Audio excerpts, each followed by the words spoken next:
नमस्कार। औरत ही औरत की दुश्मन होती है। कुछ रिश्ते जैसे कि सास बहू, ननद भौजाई, देवरानी जेठानी, इनमें यह बात हमें अक्सर देखने को मिलती है।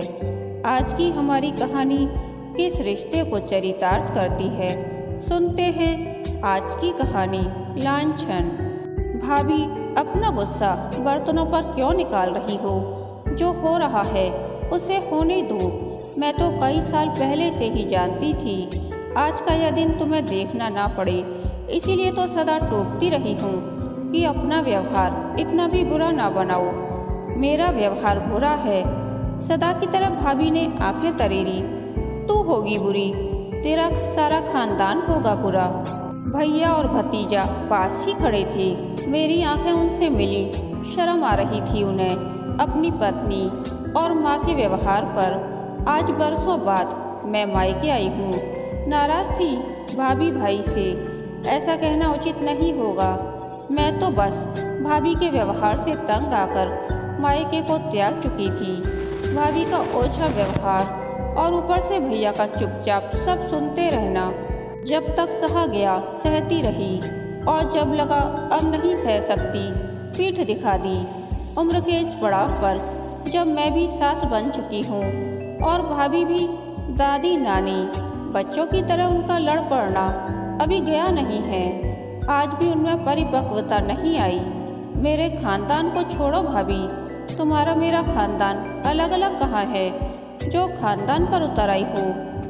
आधी उम्र मैं इस खानदान की बेटी रही हूँ। मेरा खानदान तो यह भी है जो आज तुम्हारा है।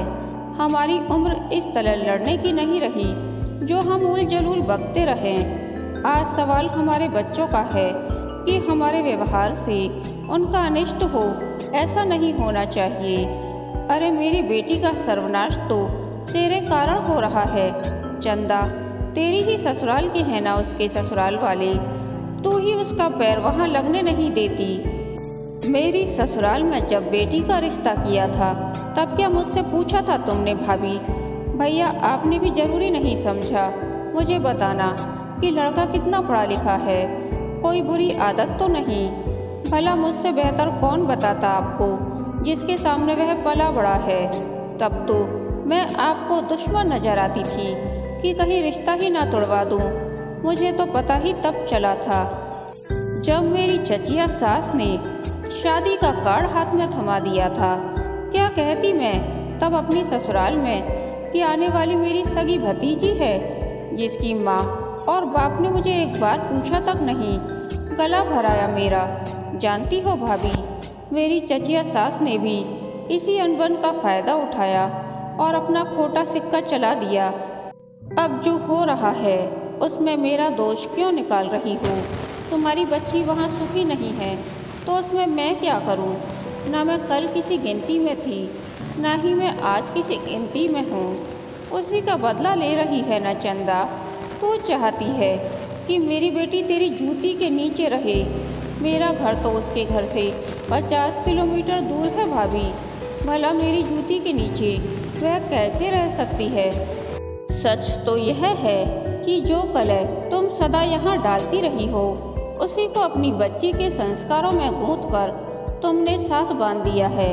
एक तो सोना, उस पर सुहागा। पति अच्छा होता तो पत्नी की आदतों पर पर्दा डालता रहता, जिस तरह भैया डालते रहे हैं। लेकिन वहाँ वह भी तो सहारा नहीं है। शराबी, चरित्रहीन पति पत्नी को नंगा करने में लगा रहता है, और पत्नी पति के पर्दे तार तार करने से नहीं चूकती। उस पर आग में घी का काम तुम करती हो। बेटी का घर बसाना चाहती हो तो कम से कम अब तो जागो और बेटी को समझाओ कि समझदारी से काम ले। घर में रुपए पैसे की कमी नहीं है। लड़का अच्छा नहीं, लेकिन सास ससुर तो लड़की को उससे राहों पर रखते हैं। पति को समझाए, उसे सुधारने का प्रयास करे। कैसे समझाए उसे मेरी बेटी? उसके तो 10 चक्कर हैं। कई कई दिन वह घर ही नहीं आता।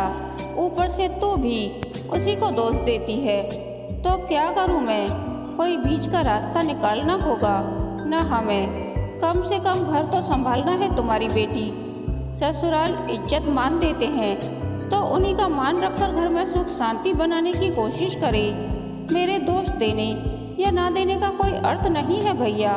मैं कब उसके घर जाती हूँ? तुमने इतना प्यार ही कहाँ छोड़ा है कि वह बुआ के घर आना चाहे या मैं ही उसे अपने घर बुलाऊं। तुम्हारे परिवार से दूर ही रहने में मैं अपना भला समझती हूँ। मन भर आया मेरा और मैं अतीत में विचरण करने लगी। यही वह घर आंगन है जहाँ मैं और भैया दिन भर धमा चौकड़ी मचाते थे। अच्छा संस्कारी परिवार था हमारा, मगर भाभी के आते ही सब बिखर गया। छोटे दिलो दिमाग की भाभी की जवान गज भर लंबी थी।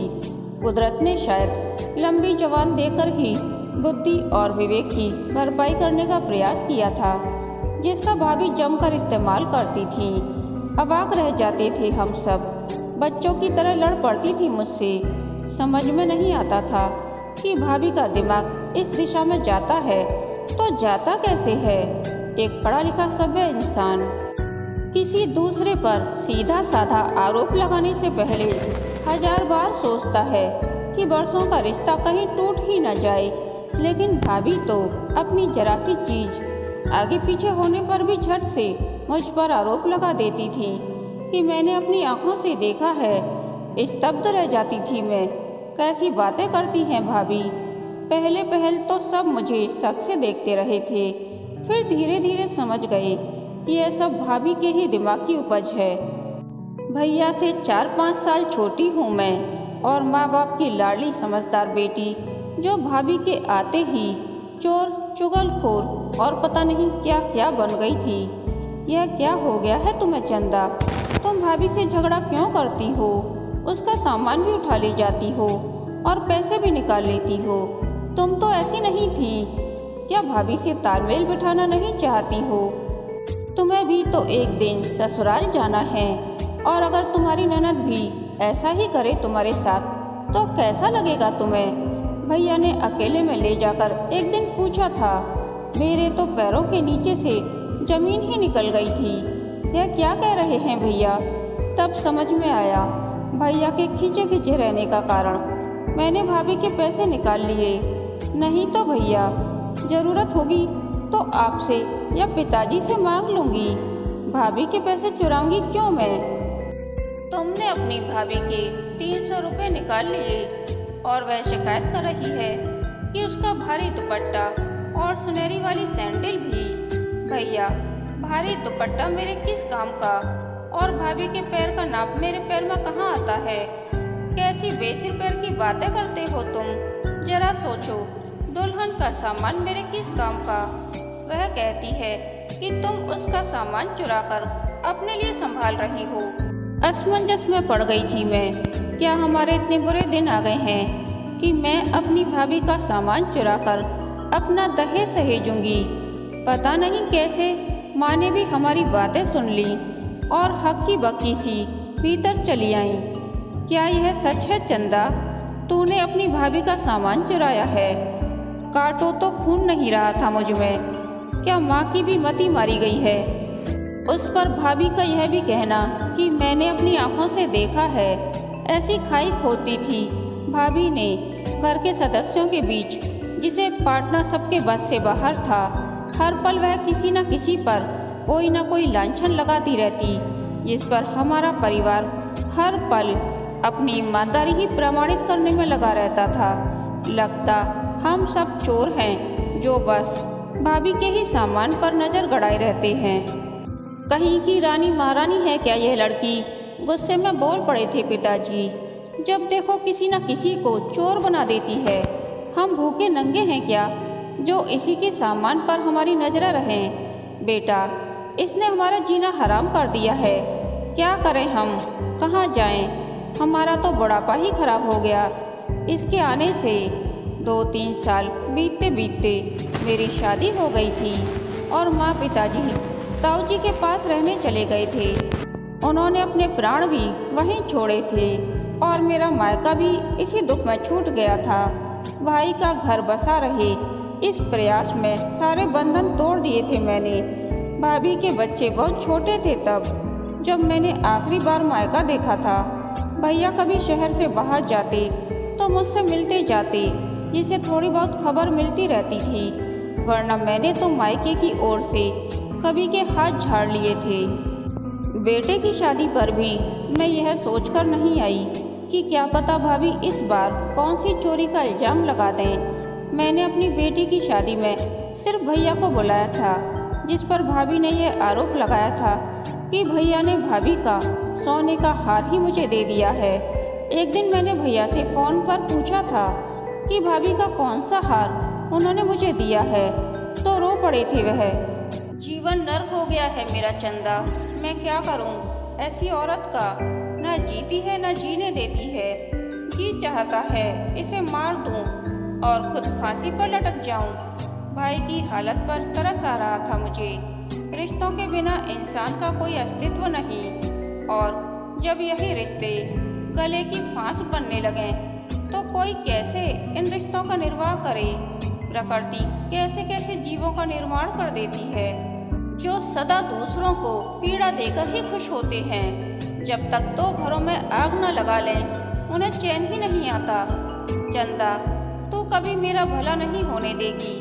अगर मुझे पता होता तो मैं कभी तेरी ससुराल में लड़की न देती। भाभी के ये शब्द कानों में पड़े तो मेरी तंद्रा टूटी। भैया और भतीजा मेरे समीप चले आए थे। क्या उत्तर था मेरे पास भाभी के आरोपों का? बुआ आइए, आप ऊपर चलिए, सफ़र की थकावट हो गई, हाथ मुंह धोकर कुछ खा लीजिए। भतीजे ने मेरी बाह पकड़ी और भैया ने भी इशारे से साथ जाने को कहा। भाभी का विलाप वैसा ही चलता रहा। अनमनी सी मैं ऊपर चली आई और पीछे पीछे भाभी का रुदन कानों में पड़ता रहा। तभी सिर पर पल्लू लिए सामने चली आई एक प्यारी सी बच्ची। यह आपकी बहू है बुआ, भतीजे ने कहा। पूजा, बुआ को प्रणाम करो, जीती रहो। आशीर्वाद देकर मन भराया मेरा। रक्त में लहर सी दौड़ने लगी। मेरे भाई का बच्चा है ना यह। इसकी शादी में आती तो क्या बहू के लिए कोई गहना न लाती। गले की माला उतार बहू के गले में पहनाने लगी तो भतीजी ने मेरा हाथ रोक दिया। बुआ, आप इस घर की बेटी हैं, आपको हमने दिया ही क्या है जो आपसे ले लें। बेटा, अधिकार तो दे सकते हो ना, जिसका हनन बरसों पहले भाभी ने सबको अपमानित करके किया था। टूटे रिश्तों को तुम जोड़ पाओ तो मैं समझूंगी। आज भी कोई घर ऐसा है जिसे मैं अपना मायका कह सकती हूँ। यह कहकर मैं रो पड़ी थी तो भतीजे ने अपना हाथ पीछे कर लिया था। माला बहू के गले में पहनाकर मैंने उसका माथा चूम लिया। बड़ी प्यारी लगी मुझे पूजा। झट से मेरे लिए नाश्ता परोस लाई। उसी पल मुझे समझ में आ गया कि भैया भाभी नीचे अलग रहते हैं और बहू बेटा ऊपर अलग हैं। बुआ, पूजा का भी माँ ने वही हाल किया था जो आपका हुआ। जो भी माँ से छू भर जाता है उसी पर माँ कोई ना कोई आरोप लगा देती है। किसी दूसरे के मान सम्मान की माँ को कोई चिंता नहीं। हैरान हूँ मैं कि कोई इतना सब कैसे और क्यों करता है। आज कोई भी माँ के पास जाना नहीं चाहता है। अपनी ईमानदारी पूजा भी कब तक प्रमाणित करती। इसकी माँ ने ही इसे 50 तोला सोना दिया है और माँ ने इस पर भी अपनी अंगूठी उठा लेने का आरोप लगा दिया।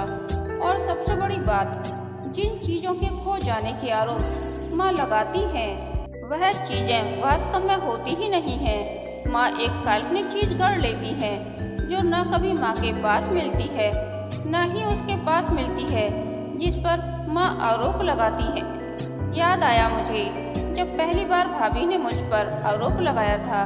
भारी दुपट्टा और सुनहरी सैंडल का, ये दोनों चीज़ें कभी मिली ही नहीं थी। माँ का ध्येय मात्र दूसरे को अपमानित करना होता है, इसीलिए वह अपनी कोई भी चीज़ खो जाने का बहाना करती रहती हैं। मैं क्या करूं बुआ, वह समझती ही नहीं। और यही सब माँ ने निशा को भी सिखा दिया है। मैं मानता हूँ कि उसका पति पहले थोड़ा बिगड़ा हुआ था, अब शादी के बाद काफ़ी संभल गया है। लेकिन निशा बात बेबात हर पल माँ जैसा व्यवहार ससुराल में करती रहती है, जिस पर उसका पति दिल मिलाता रहता है। उस पर उसकी माँ पर अपना कोई न कोई सामान चुरा लेने का आरोप निशा लगाती रहती है। अब आप ही बताओ, घर में शांति कैसे रहेगी? अपनी इज्जत तो सबको प्यारी है न बुआ। अपनी माँ को किसी डॉक्टर को दिखाओ, कहीं कोई मनोवैज्ञानिक कारण ही न हो। हर बेटी अपनी माँ के चरित्र का आईना होती है। जो माँ ने नानी से सीखा वही निशा में रोपा। बीमार होते हैं ऐसे लोग जो जहाँ जाते हैं असंतोष और आक्रोश फैलाते हैं। आपने हमें छोड़ दिया। दादा दादी ने भी ताऊजी के पास ही रहना ठीक समझा। धीरे धीरे सब दूर हो गए। पूजा भी साथ नहीं रहना चाहती। निशा का पति भी अब उसे साथ नहीं रखना चाहता। बुआ, मैंने इसीलिए आपको बुलाया ताकि इस टूटी डोर का एक सिरा पकड़कर अपनी माँ के किए का कुछ प्रायश्चित कर सकूं। मेरी गोद में सिर छिपाकर रोने लगा मेरा भतीजा। हर बेटी यही चाहती है कि उसका मायका रास्ता बसता रहे, फलता फूलता रहे, क्योंकि मायका उसे बड़ा प्यारा होता है। वहाँ से मिले शगुन के 5 रुपए भी बेटी को लाखों के बराबर लगते हैं। चाहे बेटी अपने घर करोड़पति ही क्यों न हो। तुम सबको मेरी उम्र भी लग जाए। मेरे मुंह से हर समय यही निकलता है। उस मर्म को मैं सहज ही महसूस कर सकती हूँ जो आज भैया का है, उनके बेटे का है। क्या करते भैया भी? जिसका हाथ पकड़ा था उसका पर्दा तो रखना ही था। यह अलग बात है कि उसी ने पूरे घर हर रिश्ते को नंगा कर दिया। हर रिश्ता दोनों तरफ से निभाना पड़ता है। अकेला इंसान कब तक अपने हिस्से का दायित्व निभाता रहेगा?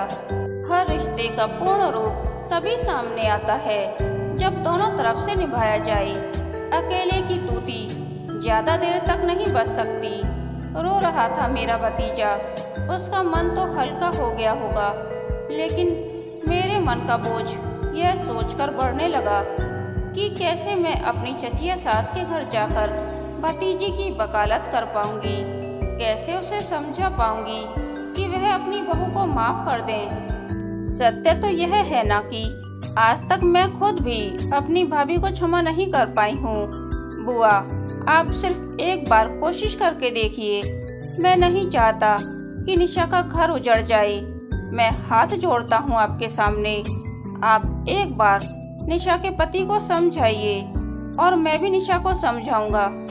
मैं जाऊंगी बेटा, निशा मेरी भी तो बच्ची है। मैं कोशिश करूंगी, पर तुम हाथ मत जोड़ो। घर का माहौल बोझिल था, फिर भी भैया ने मुझे नेक देकर विदा किया। भाभी सदा की तरह आज भी बाहर नहीं आई। कुछ लोग अपने कर्मों की जिम्मेदारी कभी लेना ही नहीं चाहते। वापस लौट आई मैं। मेरा परिवार मुझे वापस पाकर बहुत खुश था। कहानी के अंत तक बने रहने के लिए धन्यवाद। यह कहानी आपको कैसी लगी प्लीज़ कमेंट करके बताइए।